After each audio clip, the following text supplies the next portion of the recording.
de segundo grado. Ciencias. Física. ¿Es lo mismo distancia que desplazamiento?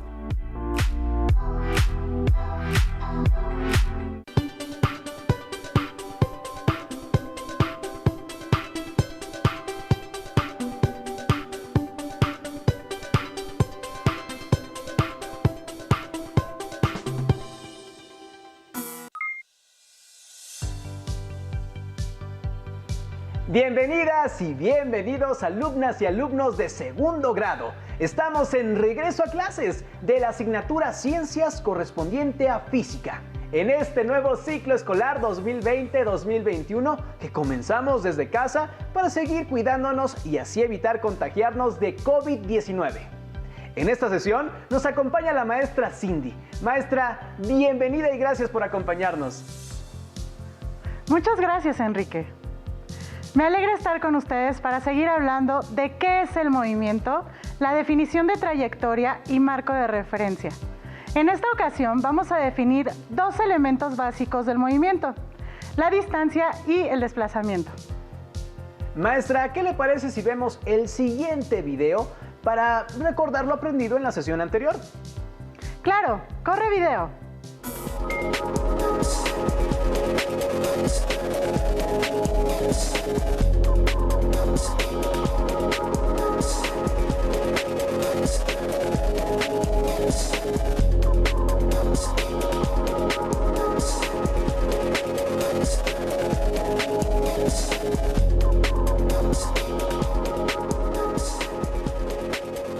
¿Un objeto que vemos en reposo tiene movimiento? ¿Cómo podemos saber si un objeto se mueve lento o rápido? ¿El movimiento es siempre igual o podemos decir que hay diferentes tipos de movimiento? Todo lo que nos rodea se mueve, aun cuando aparentemente no lo percibamos. En nuestro planeta y en nuestra vida diaria encontramos gran cantidad de movimientos, rectos, circulares, parabólicos, hasta elípticos. Algunos ejemplos que podemos encontrar son el desplazamiento de un avión, un satélite alrededor de nuestro planeta, el movimiento del agua en una fuente o en una persona que hace suertes con una cuerda. Y aun cuando un cuerpo no se desplace, hay movimiento. Absolutamente todo en el universo se mueve.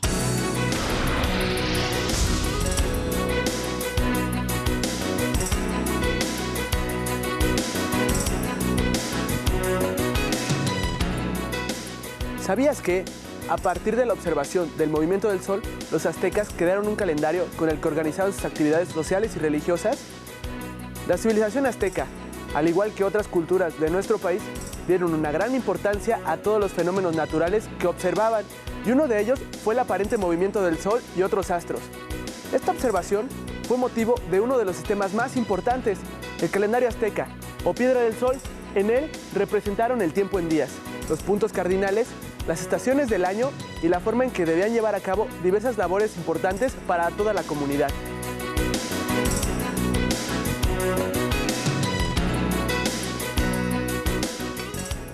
Todo lo que nos rodea se mueve. Planetas, organismos, objetos. Todo en el universo está en movimiento y esto lo podemos observar con el día y la noche. El movimiento de los cuerpos celestes, cuando pateamos un balón o cuando observamos las olas del mar. Al percibir cualquier tipo de movimiento, podemos darnos cuenta de que los cuerpos se desplazan de un lugar a otro, de un espacio a otro y de diversas maneras, ya sea en línea recta, curva o en forma elíptica. Es así como se mantiene el curso de la vida como la conocemos. Imagínate, ¿qué pasaría si nuestro planeta no girara? Si no existiera el movimiento, ¿te imaginas un mundo sin movimiento? ¿Cómo crees que sería? Maestra Cindy, recapitulemos. Sabemos que un objeto se mueve porque registramos un cambio en su posición en un periodo de tiempo. Correcto, Enrique. Además, los objetos se pueden mover en trayectorias rectas, elípticas, circulares, parabólicas. La descripción de cualquier movimiento depende del observador o sistema de referencia. Considerando esto, comencemos la sesión. Hoy reflexionaremos sobre la diferencia entre la distancia y el desplazamiento. No olviden anotar las ideas principales, las preguntas que tengan, así como las reflexiones que surjan a partir de este tema. Eviten distracciones y centren su atención en la pantalla para que puedan adquirir todo el conocimiento que en esta sesión se presentará. Comencemos, maestra. ¿Alguna vez se han preguntado qué distancia hay entre la Tierra y la Luna? ¿O cómo es el desplazamiento de la Tierra respecto al Sol? Antes de empezar en la forma para responder estas preguntas, debemos definir los conceptos distancia y desplazamiento. ¿A qué se refiere el concepto de distancia? ¿Qué diferencia existe con el desplazamiento? La distancia es la longitud total de la trayectoria, realizada por un objeto móvil, entre dos puntos. Generalmente se mide en metros. El desplazamiento es esa longitud, pero en línea recta. Es la que se encuentra entre la posición inicial y la final del objeto. Se incluye la dirección del movimiento. Maestra, entonces para entender un poquito más, en este ejemplo que vemos, nuestro círculo rosado y nuestro círculo rojo nos indican el desplazamiento. Va en línea recta, ¿no? Así es, el desplazamiento solo indica del punto inicial al punto final. Y eso quiere decir que el círculo azul claro y el azul fuerte nos indican la distancia. Es correcto. Es como cuando marcamos esa trayectoria. Vamos a recorrer toda la línea para poder medir esa distancia y tenerla en unidades de metros. Y no importa si vamos hacia la izquierda, hacia la derecha, saltando, brincando, no importa. No, eso no importa. De hecho, en el desplazamiento se va a ubicar la dirección del movimiento. Maestra, después de las definiciones, ¿podemos realizar algún experimento para tener más clara la diferencia entre la distancia y el desplazamiento? Así es. ¿Nos ayudas a realizarlo? ¡Claro que sí! Los materiales que utilizaremos son una hoja de papel, puede ser una cartulina o papel bond, un marcador o plumón del color de su preferencia, una cinta métrica como la que se muestra. Si no tienen, pueden usar una regla de 30 centímetros y dos carritos de juguete o dos objetos que puedan representar estos dos vehículos, los cuales usaremos en el experimento. Para poder realizar experimentos y buscar algún objetivo, debemos plantear una situación problemática a resolver. En esta ocasión es la siguiente. Un vehículo se averió en el camino. Llamaron a una grúa para que fuera por él. En este problema debemos encontrar la distancia y el desplazamiento, así como la trayectoria para que la grúa llegue al lugar del accidente. Veamos las instrucciones para comenzar. Dibujaremos una pista en la cartulina. Esta puede tener la figura que desees. En este caso hicimos una curvilínea. Después colocaremos un carrito en el punto final del recorrido. Este representará el lugar donde se averió. Como tercer paso, colocaremos el segundo carrito al inicio de la trayectoria y ahora trazaremos una línea punteada durante todo el recorrido de la grúa. La línea debe de ir del punto A al punto B. Posteriormente, la grúa avanza durante cierto tiempo, recorriendo una distancia. Midan la línea punteada que trazaron para conocer la distancia que recorrió la grúa. Ahora coloquen la cinta métrica en el punto inicial y el punto final. Finalmente, anoten sus resultados. En este caso, obtuvimos 97 centímetros de distancia y 49 centímetros de desplazamiento. ¡Qué fácil! ¿Verdad? Ahora resolvamos esta pregunta. ¿Fueron iguales las medidas de distancia y desplazamiento? La distancia es mayor. Esto se debe a que es la medida del recorrido sobre la pista que dibujamos. El desplazamiento es menor porque se mide en una línea recta y no depende del camino que sigamos, solo de la posición inicial y final. Como observaron en el experimento anterior, la distancia y el desplazamiento se pueden medir, pero cada uno cumple con ciertas características. Para aterrizar mejor estas ideas, veamos el siguiente video en el que nos mostrarán otro ejemplo para poder despejar algunas de nuestras dudas.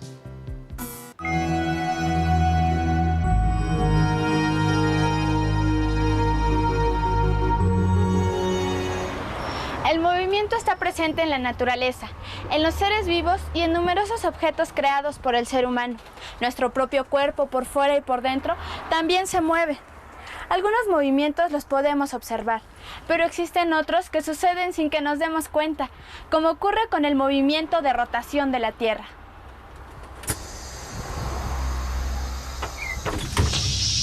Para ti, ¿qué es el desplazamiento?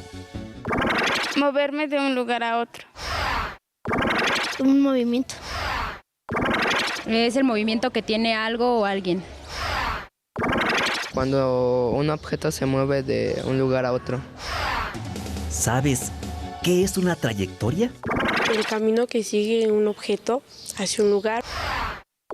La trayectoria es por donde vas de un lugar hacia otro, por el lugar donde pasaste. El camino que sigue un cuerpo. Es la distancia que recorre un cuerpo.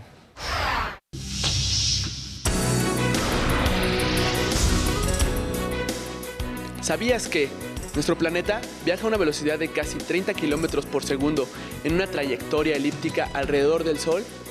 A esta velocidad, la Tierra recorre 106.000 kilómetros en una hora. Cuando vamos sobre la carretera, podemos considerar tanto el desplazamiento del camión como su trayectoria. Si medimos en línea recta el cambio de posición de nuestro camión desde el punto de referencia, en este caso el poblado A, hasta la posición final del recorrido, o sea, el poblado B, sin importar la trayectoria, podemos decir que nos desplazamos del poblado A al poblado B. En este desplazamiento, la dirección del vehículo donde viajamos se modifica de acuerdo con las curvas del terreno, conformando así la trayectoria del móvil. La trayectoria es el conjunto de posiciones distintas que ocupa sucesivamente un cuerpo en movimiento y se considera desde el punto de inicio hasta el punto final del viaje.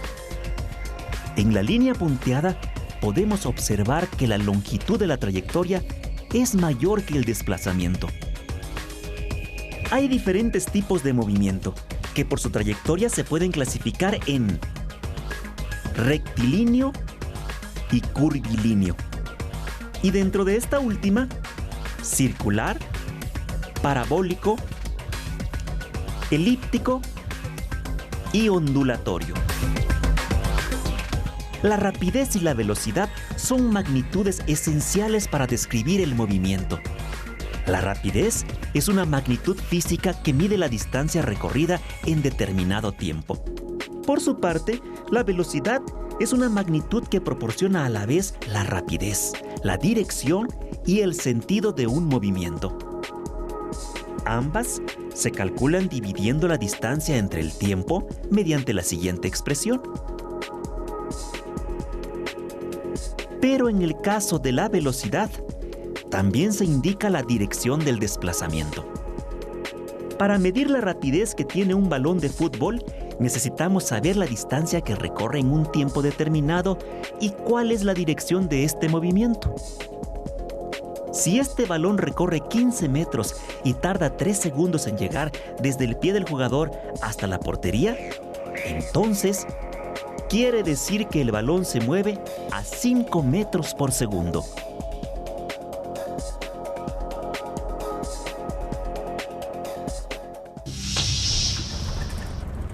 Al viajar en autobús, es importante saber a qué rapidez se viaja y hacia dónde se dirige uno.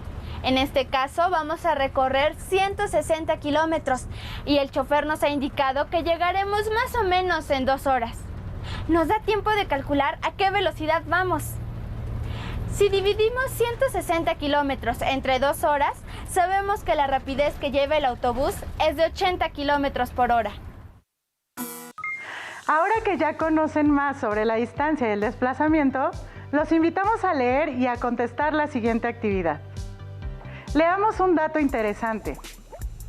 El ser humano más rápido de la historia es Usain Bolt, que logró correr en competencias de 100 metros a casi 11 metros por segundo.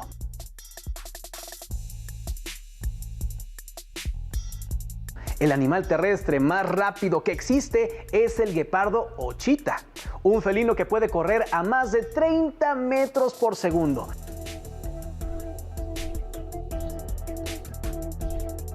Mientras que el insecto más rápido es una especie de cucaracha que se mueve a 2.5 metros por segundo.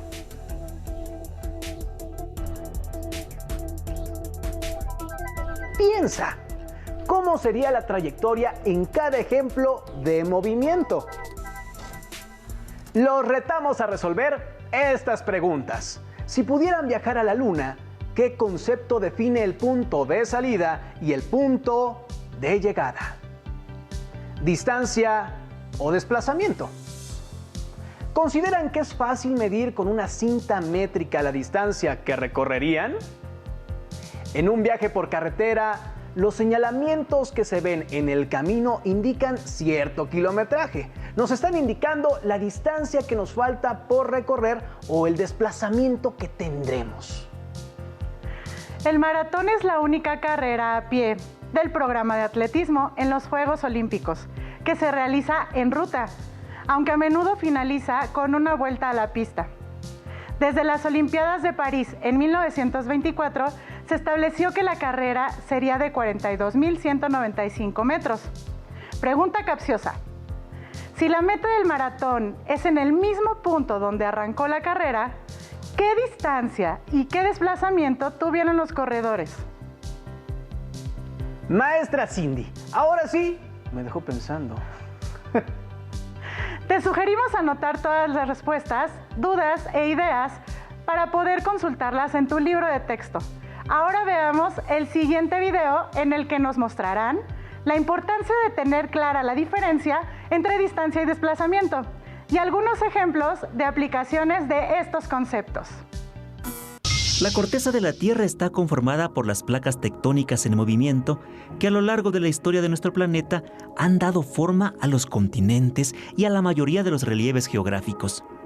Las placas tectónicas se desplazan constantemente debido a las corrientes de convección que se encuentran en el manto de la Tierra.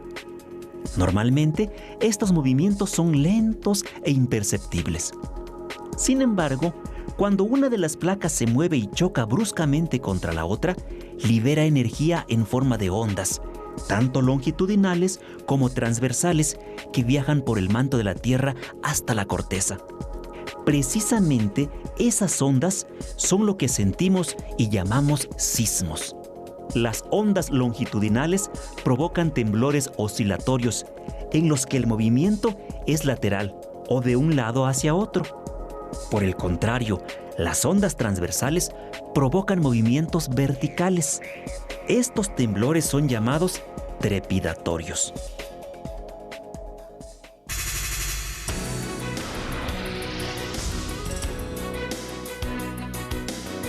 ¿Sabías que todos los días tiembla en nuestro país?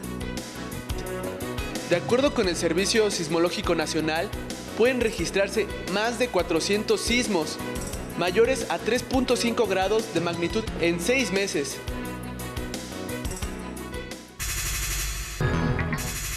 En esta ocasión, vamos a platicar con la doctora Alicia Martínez, subdirectora de Riesgos Geológicos de CENAPRED, acerca de los sismos y las fuerzas que actúan en la Tierra. Doctora, hay sismos que casi son imperceptibles para las personas. ¿Cuál es la magnitud en la que la mayoría de las personas sienten un temblor? Mira, para que un temblor sea sentido por la gente va a depender de varios factores. Primero, de la distancia a la que nos encontremos del sismo. Otro es de las mismas condiciones del sitio en donde estamos. Y otra también muy importante es el origen del sismo, cómo se originó, cómo se formó, cómo se produjo. Pero en forma general podemos decir que a partir de 3.5 algunas personas empiezan a sentir los sismos. Desde 3.5 hasta 5.4 Puede ser sentido por algunas personas, pero ya a partir de 5.5 ya se siente más por personas. Más personas son los que lo sienten y también las construcciones ya empiezan a tener algunas señas de la acción del sismo. Después de 5.5 de 6 a 7 ya es sentido por toda la gente y asimismo por las construcciones, y empezamos a notar daños más severos en las construcciones, y ya de 7 en adelante pues ya entonces ya pasamos al campo de los terremotos y ya los daños son fuertes en las construcciones y la gente absolutamente toda la siente. ¿Cuál es la tecnología más reciente para la detección de sismos? Pues mira, la tecnología básica que ha avanzado, pero es básica para detectar sismos, son los sensores sísmicos, ya sea sismógrafos o acelerógrafos. Pero a partir de estos equipos o de estos aparatos que son muy sensibles y registran el más leve movimiento que hay en el subsuelo, se han podido desarrollar otro tipo de tecnologías como es la alerta sísmica. Esta consiste en un aviso que hace en determinada zona donde nosotros instalamos estos sensores sísmicos y nos mandan la señal, como es el caso de la Ciudad de México. Estos sensores se encuentran en la zona de Guerrero, que está a más de 300 kilómetros de la Ciudad de México, y mandan la señal. Esto es posible debido a que las ondas sísmicas viajan a 8 kilómetros por segundo, mientras que las ondas de radio viajan a 300,000 kilómetros por segundo. Entonces llegan mucho más rápido y esto nos da alrededor de 1 minuto para que la gente pueda tomar las medidas, desalojar o hacer lo que ellos requieran hacer durante todo ese tiempo para ponerse a salvo. Pues muchas gracias. Interesante, ¿no lo creen? Ahora sabemos que los sismos son vibraciones que se originan por movimientos de la corteza de la Tierra, provocados por el desplazamiento de las placas tectónicas. ¿Te has preguntado por qué un temblor se siente en algunos lugares y en otros no? ¿Se puede medir la intensidad de un temblor? ¿O cómo se hace para medirlo? Las escalas para medir la magnitud y la intensidad de los sismos son 2, la escala de Richter y la de Mercalli. La escala más utilizada es la de Richter, la cual tiene ese nombre por el apellido de su creador, Charles F. Richter.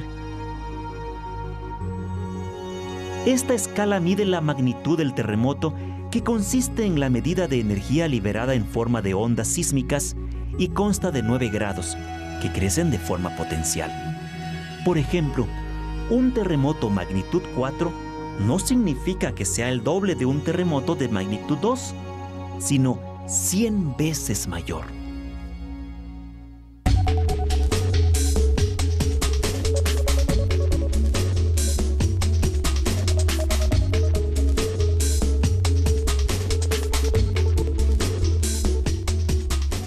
Por su parte, la escala de Mercalli no tiene una medición precisa, ya que calcula la intensidad de los sismos según los daños provocados, considerando lo que sintieron las personas que vivieron el terremoto o los daños ocasionados. Sus grados van desde 1 hasta 12 y se expresan en números romanos. Su nombre se debe al físico y geólogo Giuseppe Mercalli.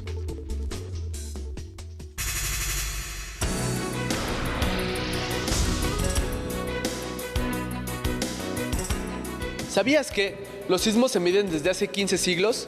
Preocupados por la cantidad de sismos que ocurrían y ocurren en Asia, los chinos diseñaron los primeros sismoscopios. Utilizaban esferas para conocer el tipo de movimiento que se produce en un sismo. 11 siglos después, se comenzaron a utilizar los primeros sismógrafos, basados en un péndulo. Algunas de las estaciones sismodetectoras registran los movimientos sísmicos de gran magnitud y envían en forma automática una señal de radio para activar los sistemas de alerta sísmica. En la costa de Guerrero existe un sistema de alerta sísmica que avisa a algunas ciudades de la región central hasta con 50 segundos de anticipación que un temblor o sismo va a ocurrir. La alerta sísmica nos permite llevar a cabo acciones adecuadas para evitar en la medida de lo posible lesiones personales y la pérdida de vidas humanas como consecuencia de estos fenómenos naturales. Ahora que ya conocen la diferencia entre distancia y desplazamiento, ¿podrían decirnos cuánto mide el desplazamiento y la distancia que recorren de su casa al parque? ¿Qué instrumentos utilizarían para medirla? No olviden compartir lo que han aprendido en esta sesión. Agradecemos a la maestra Cindy por su intervención el día de hoy. Muchas gracias, maestra. Encantada, Enrique. Los invitamos a que continúen viendo la siguiente emisión de Aprende en Casa 2, Regreso a Clases 2020-2021. ¡Hasta la próxima! Si tienes dudas o necesitas ayuda, llama al Centro de Apoyo Pedagógico a Distancia. El número de teléfono para secundaria es el 55 36 01 71 23.